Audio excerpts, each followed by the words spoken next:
नमस्कार, स्वागत है आपको और आपके साथ मैं हूं स्मिता रशाल। रुक करेंगे इस वक्त की बड़ी खबर और बेहद अहम खबर का। दरअसल पंचायत चुनाव को लेकर नीतीश सरकार का नया फरमान सामने आया है। अगर पंचायत में नल जल योजना नहीं पहुंची तो मुखिया चुनाव नहीं लड़ सकते हैं। सरकार ने फैसला किया है कि 7 निश्चय पार्ट 2 के तहत हर घर नल का जल योजना का काम पूरा नहीं करने वाले मुखिया पंचायत चुनाव नहीं लड़ सकते हैं। निकाय चुनाव में किस्मत आजमाने वाले जनप्रतिनिधि भी काम अधूरा रहने पर चुनाव नहीं लड़ पाएंगे। इसको लेकर बिहार की सियासत में हलचल तेज हो गई है। विरोधी दल सरकार के फरमान पर सवाल उठा रहे हैं तो सहयोगी दल फैसले का बचाव कर रहे हैं। दरअसल आपको बता दें कि ये 7 निश्चय पार्ट 2 का बेहद महत्वपूर्ण हिस्सा है। हर घर नल का जल, जिसको लेकर आपने लगातार खबरें देखी होंगी। लगातार हम इसको लेकर आपको खबरें दिखाते रहते हैं कि कैसे इस योजना की लीपापोती कई जगहों से की जा रही थी और कहीं कहीं ये योजना फलीभूत होती नजर आ भी रही थी। लेकिन बावजूद इसके अब अगर ये योजना किसी मुखिया के द्वारा, उनके चूक के द्वारा या लापरवाही के द्वारा पूरी नहीं हो पाती है तो फिर वो आगे चुनाव लड़ने लायक नहीं होंगे, यानी कि उनको मंजूरी चुनाव लड़ने की नहीं मिलेगी। मुख्यमंत्री नल जल योजना की समीक्षा खुद कर रहे हैं, इसलिए जिम्मेदारी उनको अपने माथे पे लेना चाहिए। तो मुख्यमंत्री अपनी गलतियों की सजा उस गांव के मुखिया, सरपंच और वार्ड मेंबर की देना चाहते हैं। अगर इस पर कार्रवाई हो तो नलकूप विभाग के जेई का पर, एग्जीक्यूटिव पे, चीफ इंजीनियर पे, इंजीनियर इन चीफ पे, उस विभाग के मंत्री पे और नहीं तो बिहार के मुख्यमंत्री पे, कि जिनके कारण नल जल योजना लूट का एक बड़ा अखाड़ा बन गया है और सीधा कनेक्शन एक अन्य आवास से है।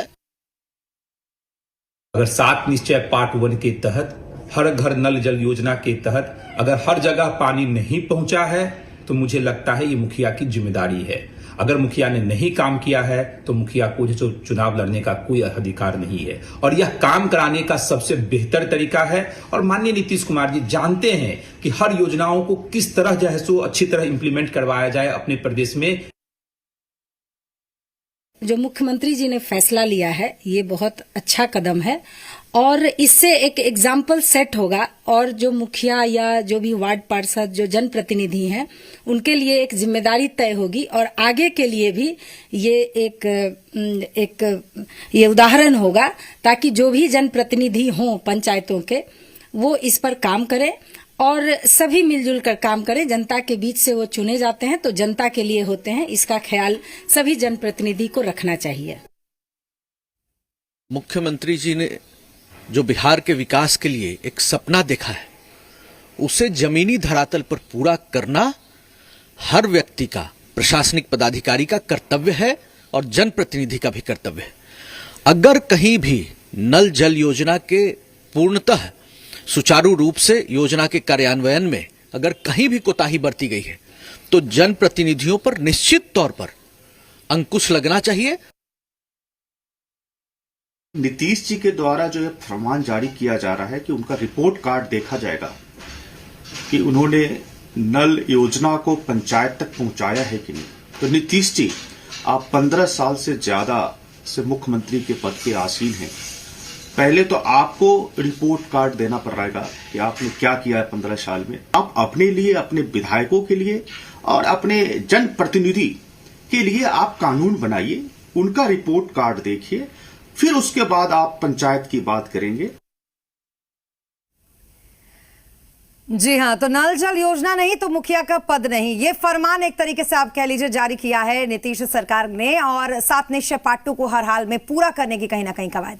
हमारे संवाददाता आशुतोष हमारे साथ जुड़ गए ज्यादा जानकारी के लिए। आशुतोष, बहुत अजीब लगता है जब इस तरीके से कोई फरमान जारी होता है, जिसको समझ पाना, जिसको जान पाना, जिसके बारे में बात कर पाना कि आखिरकार जनप्रतिनिधि सिर्फ एक मुखिया नहीं होता, वो तो कैबिनेट में बैठे वो मिनिस्टर भी होते हैं, वो तो मुख्यमंत्री भी होता है, वो तो देश का प्रधानमंत्री भी होता है।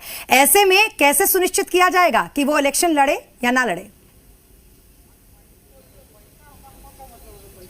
देखिए, स्वाभाविक तौर पर और बिहार सरकार की योजना थी, बहुत महत्वाकांक्षी योजना थी हर घर नल का जल, और इसमें बड़े पैमाने पर गड़बड़ी भी सामने आई थी और ये भी देखा गया था कि योजना पूरी तरीके से धरातल पर नहीं उतरी है। कई जिले ऐसे हैं जहां 650 से ज़्यादा वार्डों में अभी तक योजना अधूरी पड़ी हुई है। तो सरकार ने एक फैसला लिया है, चूंकि इस फैसले के पीछे एक पंचायती राज अधिनियम कानून है।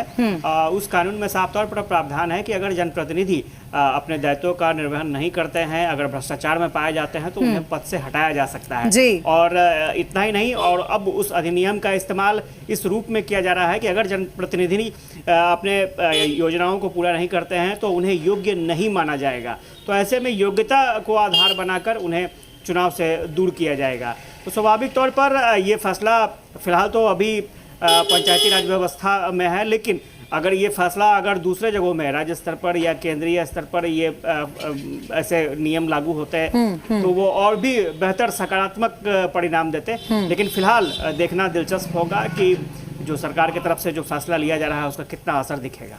बिल्कुल, आप बने रहे हमारे साथ। आशुतोष, इस बीच एक जो अहम जानकारी है वो भी अपने दर्शकों को दे दे। दरअसल बीजेपी के वरिष्ठ नेता आर.के. सिन्हा ने कहा है कि सीएम का निर्णय एक अच्छा निर्णय है। जनता का काम नहीं करने वालों को स्थानीय निकाय और पंचायत चुनाव लड़ने पर रोक का एक जनहितकारी फैसला किया गया है।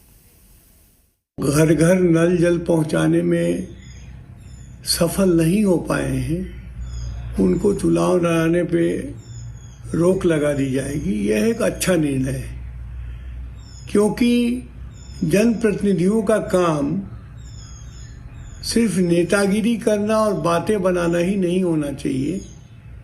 यदि आपको कुछ एग्जीक्यूटिव पावर दिए गए हैं, फंड दिया गया है, काम बताया गया है, तो उसको पूरा भी करना उनका। मुझे लगता है आशुतोष, आपने सुना होगा जो यहाँ पर कहा है आर.के. सिन्हा ने कि कुछ एग्जीक्यूटिव पावर्स अगर दिए गए हैं तो उसको सही तरीके से उपयोग करना और जरूरी होता है। बहरहाल बड़ा हास्यास्पद ऐसी स्थिति हो जाती है, लेकिन आपने जैसा जिक्र किया तो जाहिर सी बात है कि ऐसा प्रावधान है तो ऐसा किया जाना चाहिए। लेकिन क्या ये हम मान के चले कि वो प्रेशर है, वो 5 साल का प्रेशर है जो 2020 से शुरू हुआ और कहा जा रहा है कि 2025 में जाकर उसको पूरा करना है, उस टारगेट को, कहीं उसी प्रेशर के तहत ये फैसला तो नहीं?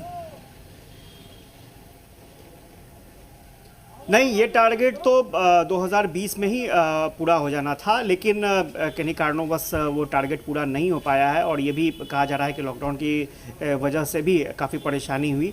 लेकिन ये टारगेट पहले ही पूरा हो जाना था। 7 निश्चय पार्ट 1 की योजना थी और स्वाभाविक तौर पर जब आप योजना को लागू करते हैं उसकी मॉनिटरिंग बहुत ज़रूरी हो जाती है। मॉनिटरिंग में कई गड़बड़ियाँ भी सामने आती हैं, उसको दुरुस्त करने की कवायद चलती है। तो आपने देखा होगा कि जो योजना बिहार सरकार ने शुरू की थी, हर घर नल का जल, अब वही योजना केंद्र सरकार भी शुरू करने जा रही है। तो स्वाभाविक तौर पर ये बहुत बड़ी जिम्मेवारी स्टेट गवर्नमेंट की हो जाती है कि जो बड़ी योजना को लागू किया है स्टेट गवर्नमेंट ने, उसको पूरे मुकम्मल तरीके से अंजाम तक पहुंचाया जाए और जिसका फायदा जो है वो चुनाव में मिलता है। ये बात किसी से छुपी नहीं है और दोहरी जवाबदेही 7 निश्चय पार्ट 2 को तो पूरा करना ही है, साथ ही साथ पार्ट 1 में जो कमियां रह गई हैं, जो कहीं थोड़ी बहुत गड़बड़ी रह गई है, उसको भी दुरुस्त करते करते उसको भी, उस योजना को भी अंजाम तक पहुंचाना है। तो ये बड़ी जिम्मेवारी सरकार पर है और देखना, मैंने पहले भी कहा कि देखना होगा कि किस तरह से जनप्रतिनिधियों को रोका जाता है चुनाव लड़ने से। जी, चलिए, बहुत शुक्रिया तमाम जानकारी के लिए आशुतोष आपका। तो कुल मिलाकर